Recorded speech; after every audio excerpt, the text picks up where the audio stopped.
AP deputy CM Pawan Kalyan, అదేవిధంగా cine నటుడు ప్రకాష్ రాజ్ మధ్య ఎక్స్‌లో మాటల వారు నడుస్తుందా? ప్రస్తుత పరిస్థితులు ప్రకాష్ రాజు ఈ మధ్య కాలంలో వరుసగా ట్వీట్ చేస్తున్నారు. పవన్ కళ్యాణ్ ఉద్దేశించిన నిన్నగాక మొన్న సార్ పవన్ కళ్యాణ్ గారు మీరు తప్పుగా అర్థం చేసుకున్నారు అని ఒక ట్వీట్ చేసిన ప్రకాష్ రాజ్ మరలా ఇప్పుడు తాజాగా ఒక ట్వీట్ చేశారు. ఆ ట్విస్ట్ నిజంగా పవన్ కళ్యాణ్‌ను ఉద్దేశించి చేశారా? లేదా మనం పూర్తి స్థాయిలో చెప్పలేం గానీ ప్రకాష్ రాజ్ చేసిన ట్వీట్ ప్రస్తుతం సర్వత్రా చర్చనీయాంశంగా మారిన పరిస్థితి నెలకొంది.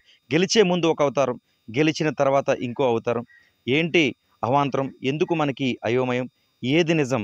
జస్ట్ ఆస్కింగ్ అంటూ ఆయన ఎక్స్‌లో ఒక పోస్ట్ చేశారు. ప్రస్తుతం దుమారంగా మారుతుంది ప్రకాష్ రాజ్ యొక్క ఈ సంచలన కామెంట్. ఎవరిని ఉద్దేశించి ప్రకాష్ రాజ్ చేశారు? ఈ మధ్య కాలంలో తిరుపతి లడ్డూ విషయంలో పవన్ కళ్యాణ్ ప్రకాష్ రాజ్ పేరుతో ప్రకాష్ రాజ్ గారు మీరంటే నాకు మంచి గౌరవం, సెక్యులరిజం పేరుతో ఏంటి అంటూ ప్రకాష్ రాజ్‌పై పవన్ కళ్యాణ్ మండిపడిన పరిస్థితి నెలకొంది. ఆ తరుణంలోనే సినీ నటుడు తమిళ్‌కి సంబంధించిన కార్తీక్ కూడా అక్కడ ఒక యాంకర్ లడ్డూ కావాలా నాయనా అంటే లడ్డూ అనేది ఇప్పుడు అసలు లడ్డు విషయం మనం ఇప్పుడు తేకూడదంటూ ఒక కామెడీగా అక్కడ హీరో కార్తీక్ చెప్పిన పరిస్థితి నెలకొంది. ఈ నేపథ్యంలో పవన్ కళ్యాణ్ మీడియాతో మాట్లాడుతూ సినీ నటులు కూడా ఈ లడ్డూకి సంబంధించిన వాదంపై ఇలా కామెడీ చేస్తున్నారు. ఇది చాలా బాధాకరమైన విషయం. ఇలాంటి విషయాల్లో మీరు దయచేసి కామెడీ చేయొద్దంటూ కూడా పవన్ కళ్యాణ్ పేర్కొన్న పరిస్థితి నెలకొంది. ఈ తరుణంలో మరలా ప్రకాష్ రాజ్ నిన్న చెయ్యని తప్పుకి ఎందుకు క్షమాపణలు చెబుతున్నావు అంటూ కూడా ఇండైరెక్ట్‌గా కార్తీక్ ఐయామ్ ఆస్కింగ్ అంటూ కూడా కార్తీక్ తరపున ఒక ఈ ఏదైతే ఎక్స్‌లో పోస్ట్ చేసిన పరిస్థితి మరొక ముందే మరలా 2:30 గంటల మరొక ముందే మరొక పోస్ట్ చేసిన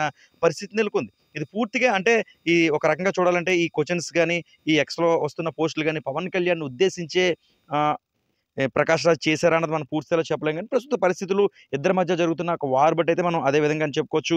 గెలిచే ముందు ఒక అవతారం, గెలిచిన తర్వాత ఇంకో అవతారం. ఏంటి అవాంతరం? ఎందుకు మనకి అయోమయం?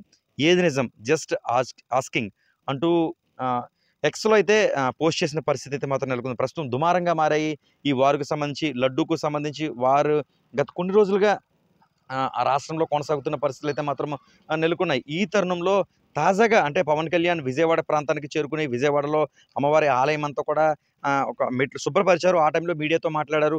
మేము హిందువులు మా జాతికి సంబంధించి ముఖ్యంగా మన జాతికి సంబంధించి గణపతి స్వామినే కామెంట్ చేస్తారు. సరస్వతి దేవిని కామెంట్ చేస్తారు. దుర్గాదేవి అమ్మవారిని కామెంట్ చేస్తారు. అయ్యప్ప స్వామిని కామెంట్ చేస్తారు. ఏంటి ఈ కామెంట్‌లు? అంటే ఇప్పుడు మాకు అన్యాయం జరిగితే మేము అడగకూడదా? దీంట్లో సెక్యులరిజం తీసుకురావడం ఏంటి? ఇలా మండిపడిన పరిస్థితి నెలకొంది. ఏదేమైనా తిరుపతి లడ్డూపై పవన్ కళ్యాణ్ అత్యంత సీరియస్‌గా తీసుకున్న పరిస్థితులు కూడా కనిపిస్తున్నాయి. ఇదిలా ఉండగా జగన్మోహన్ రెడ్డి మాజీ ముఖ్యమంత్రి జగన్మోహన్ రెడ్డి తిరుమలకు ఏదైతే అలిపిరి గుండా ఈ పాదయాత్ర చేస్తామని కూడా మరోపక్క వైఎస్ జగన్మోహన్ రెడ్డి మాజీ ముఖ్యమంత్రి తెలిపిన పరిస్థితులు కూడా ఉన్నాయి. ఈ గందరగోళం అంతా కూడా రాష్ట్రంలో గత కొన్ని రోజులుగా తిరుపతి లడ్డూకి సంబంధించి హిందువులు ఎంతో ఆరాధ్యంగా భావించే కలియుగ ప్రత్యక్ష దైవం లడ్డూకి సంబంధించి ఏదైతే అక్రమాయలకు కలుస్తుందో అప్పటి నుంచి కూడా ఒక వివాదం అనేది నడుస్తుంది. నిజానికి ఏడుకొండల వాడికే తెలియాలి ఈ విషయంలో. నిజంగా చెప్పాలంటే ఇందులో ఆయిల్ ఏం కలిసింది? అసలు ఏం జరిగింది? ఆహ్, ప్రజలు ఏం చెబుతున్నారు? ప్రజలకు కూడా అర్థం కాని పరిస్థితులు అయితే మాత్రం ఖచ్చితంగా నెలకొన్న పరిస్థితి నెలకొంది. ఈ తరుణంలో ట్వీట్‌లనేవి కూడా కాస్త వివాదంగా చెలరేగిపోతున్న పరిస్థితులు నెలకొన్నాయి. పవన్ కళ్యాణ్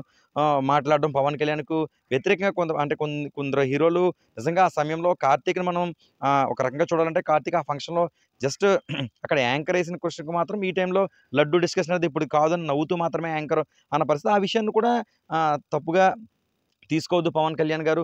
ఏడుకొండలవాడ స్వామికి నాకెంతో గౌరవం. నేను మనస్ఫూర్తిగా సారీ చెబుతున్నానంటూ కూడా నిజానికి ఒక హీరో ఒక పెద్ద మనసుతో సారీ చెప్పిన పరిస్థితి నెలకొంది. దాన్ని కూడా ప్రకాష్ రాజు ఒక ఎందుకు చేయని తప్పుకి క్షమాపణలు చెబుతున్నారు. ఐయామ్ ఆస్కింగ్ అంటూ కూడా నిన్న ఎక్స్‌లో పోస్ట్ చేశారు. తాజాగా పవన్ కళ్యాణ్‌కు మరొక పోస్ట్ అంటే పవన్ కళ్యాణ్‌ని ఉద్దేశించని మనం చెప్పలేం గానీ, ఏంటి గెలవక ముందు ఒక అవతారం, గెలిచిన తర్వాత మరొక అవతారం. అంటే గెలవక ముందు ఏ రకంగా ముందుకొచ్చారు? గెలిచిన తర్వాత ఏం మాట్లాడుతున్నారు?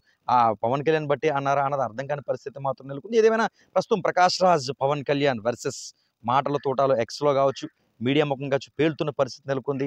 ప్రస్తుతం చర్చనీయాంశంగా రాష్ట్రంలో మారుతున్న పరిస్థితులు నెలకొంది. ఇది పరిస్థితి. న్యూస్ 18 సూర్యప్రకాష్.